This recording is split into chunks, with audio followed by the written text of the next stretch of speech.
তো আসসালামু আলাইকুম, সবাই কেমন আছেন? আশা করি সবাই ভালো আছেন। আল্লাহর রহমত আমরা ভালো আছি। তো এই যে জুনায়েতের বার্থডের অনুষ্ঠান শুরু হয়ে গেছে।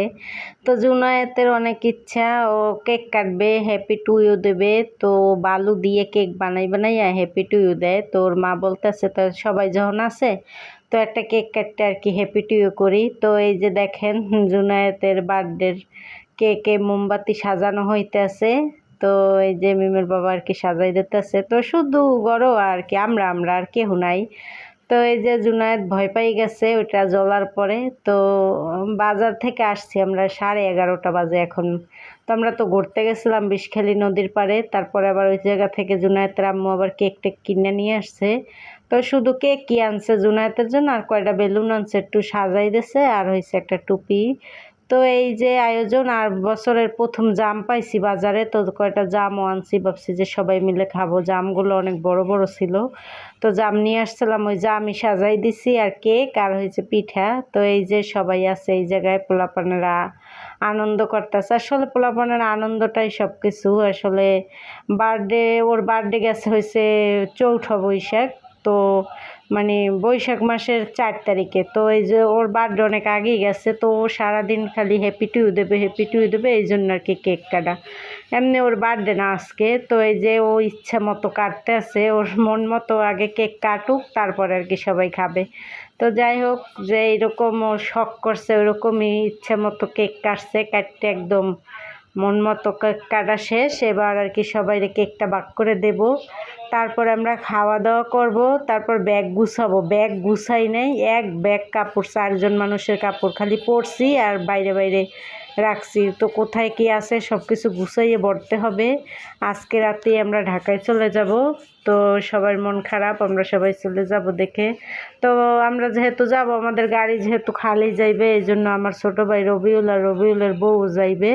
তো এই যে রবিউল আছে, এই জায়গায় রবিউলের বউ আছে, তো নতুন বউ। তো এই যে সবাইরে দুই দুইটা জাম দিয়ে দিতে আসি, দুই দুইটা করেই হবে সবাই। আর এই জায়গায় সাব্বির দ্বারাই আছে বাইরে, আর সাব্বিরের বউ আছে। তো সবাই আমরা ঘরের মানুষই, বাহিরের কোনো মানুষ নাই। তো এই যে এখন আর কি কেক কাটতে আর কি সবাইরে দিয়ে দেবো এক পিস করে। তো আমাদের বাজারে আসছে ভালো কেক আর পাওয়া যায় না, এই কেকটাই আর কি হাই ফাই ধরনের। তো যাই হোক, জুনায়েতের শখটা তো পূরণ হয়েছে। তো আমরা বিকেলবেলা ঘুরতে গেছিলাম, আসছি এখন রাত বাজে মনে হয় 11টা, 11:30টার মতো। তো আইসে আবার এই জুনায়েতের কেক কাটলাম, তারপর খাওয়া দাওয়া করছি, আবার ব্যাগ গুছাইছি। এখন আর কি ঢাকার উদ্দেশ্যে রওনা দেব। রাত 12:30টার দিকে আর কি গাড়ি ছাড়বে মিমের বাবা। তো যাই হোক, সব কিছু পড়ছে একদিনে। একদিনে রুটি পিঠা বানাইলো, তারপর সবাই মানে মেহমানদেরকেও কুরবানির খাওয়াইলো। আবার হয়েছে ঘুরতেও গেলাম, আবার জুনায়েতের বার্থডেও করলাম, আবার ঢাকায়ও যাব। তো আমাদের টাইম শর্ট। আর আমি থাকতে চাইছিলাম, কিন্তু মিমের বাবা রাখে নাই, বলতেছে না এখন আর থাকা লাগবে না, চলো। মিমের আবার আলিপের স্কুল খুললে ফেলাইবে 3 তারিখে, এই জন্য আর কি আইসা পড়া। তো যাই হোক, অল্পতেই আইসা পড়ছি, মনে হয় 3-4 দিন ছিলাম। তো সব জায়গায় ঘুরতেও পারি নাই। একদিনে তিনটা দুইটা করছি, তারপরও সব পোষাইতে পারি নাই। তো যাই হোক, ভালোই সবার সাথে আনন্দ করছি। তো সাব্বির যাইবে, আবার সাব্বিরের শ্বশুরবাড়ি সকালে আজকেই যাইতে চাইছিল, কিন্তু আমরা রাইখা দিছি, কারণ জুনায়েতের বার্থডে করব। আবার হয়েছে আমরা একটু বাইরে যাব নদী দেখতে। তাই জন্য ভাবছি যে তোমরাও থাকো, কালকে যাবানে। তো ও যাইব ওর শ্বশুরবাড়ি সকালে, ওর শ্বশুরবাড়ি বেড়ায় না এখনও। ওর শ্বশুরবাড়ি বেড়াইয়ে তারপরে আর কি বুধবারে ঢাকায় আসবে। তো যাই হোক, আর আমরা তো আজকেই চলে যাব। আর এই জায়গায় এখন আমি কেকটা সুন্দর করে ভালোভাবে কাটতে সবাইকে দিয়ে দিতেছি। তো আসলে সবাই রেখে যাব, অনেক কষ্ট হইতেছে, তো কি করার, যাইতে তো হবেই।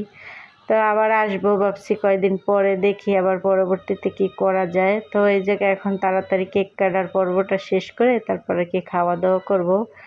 তারপরে আর কি ব্যাগটাও গুছাবো। তো সবাই মিলে হাতে হাতে গুছাইলে সময় লাগবে না। তো আমার ছোটো বোন আমার ব্যাগ গুছানো হেল্প করছে, আর আমি তো দুইজনে মিলে কাপড়গুলো ভাঁজ করছি। এক খাট ভর্তি কাপড় ছিল, ওগুলো তাড়াহুড়ো করে কোনো রকম আর কি ভাঁজ করে ব্যাগে ঢুকাইছি, কারণ ব্যাগে তো ওরকম আস্তে আস্তে ঢুকবে না। এই জন্য তো বাসায় নিয়ে আবার সব কাপড়গুলো ধুইতে হবে, কারণ ওই জায়গায় তো শুধু পরছি এক সেট বাইর করে, কোনো আর কি ধোয়া হয় না। তো তো এই যে কেকগুলো সবাই ফ্রিজে ফ্রিজে দিয়ে দিতেছি। তো বাবা মার সাথে ভাই বোনদের সাথে যে একসাথে ঈদ করতে পারছি এটাই হচ্ছে অনেক আনন্দ। টাকা পয়সা দিয়ে কি হবে, টাকা পয়সা তো সবাইরই থাকে, কিন্তু মন মানসিকতা কয়জনের আছে। আমি এই গাড়িটা কিনছি তো আমার অনেক টাকা খরচ হয়েছে, আপনারা তো জানেনই। আমার মোট একবারে গাড়ি কেনা টেনা গাড়ির মিলার টিলার সহ আমার 16 লাখ টাকা খরচ হয়েছে, 16-17 পড়ছে। তো তারপরেও আমি এই মুহূর্তে যে বাড়িতে যাইতে পারছি আলহামদুলিল্লাহ, আল্লাহর কাছে লাখ লাখ শুক্রিয়া। আমার মাজারে মানত ছিল, তারপর বাবা মায়েরও আবার ভাবছি গাড়িটা দেখাইয়ে নিয়ে আসি, বুড়ো মানুষ তো, সব কিছু মিলেই যাওয়া।